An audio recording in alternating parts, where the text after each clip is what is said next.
অর্থাৎ সত্য উজ্জ্বল দিবালোকের ন্যায়, মিথ্যা অন্ধকার অমানিসের ন্যায়। সত্য যখন প্রকাশ পায়, মিথ্যা তখন লুকিয়ে যায়। সম্মানিত সভাপতি মহাশয়, প্রিয় অভিভাবক বৃন্দ এবং সকলকে আমার আন্তরিক সালাম ও স্বাধীনতা দিবসের শুভেচ্ছা। আমি দিনিয়া কলেজের ছাত্র। আজ মহান স্বাধীনতা দিবস উপলক্ষে আমি কয়েকটি কথা বলার সুযোগ পেয়ে খুব আনন্দিত। আজকের এই দিনটি আমাদের দেশের ইতিহাসে অত্যন্ত গৌরবের দিন। অনেক বীর স্বাধীনতা সংগ্রামী ত্যাগ, সাহস ও আত্মবলিদানের ফলে 1947 সালের 15ই আগস্ট আমাদের দেশ স্বাধীনতা লাভ করে।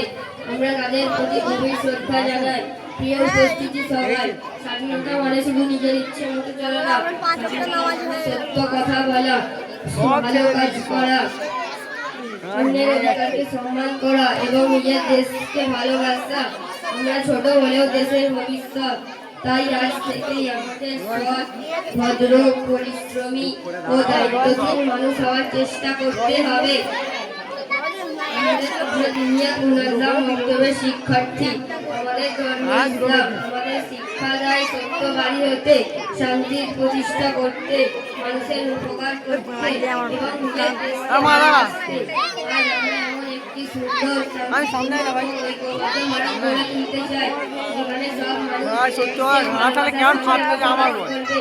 আসুন এই স্বাধীনতা দিবসে আমরা সবাই শপথ নিই, মন দিয়ে পড়াশোনা করব, বাবা ও শিক্ষকদের সম্মান করবো, দেশের আইন মেনে চলবো, সবার সঙ্গে ভালো ব্যবহার করবো, বড় হয়ে দোয়া করি আমাদের প্রিয় দেশ ভারতকে শান্তি, উন্নতি ও সমৃদ্ধিতে ভরিয়ে দেয়। আমি আসসালামু আলাইকুম ওয়া রাহমাতুল্লাহি ওয়া বারাকাতুহু।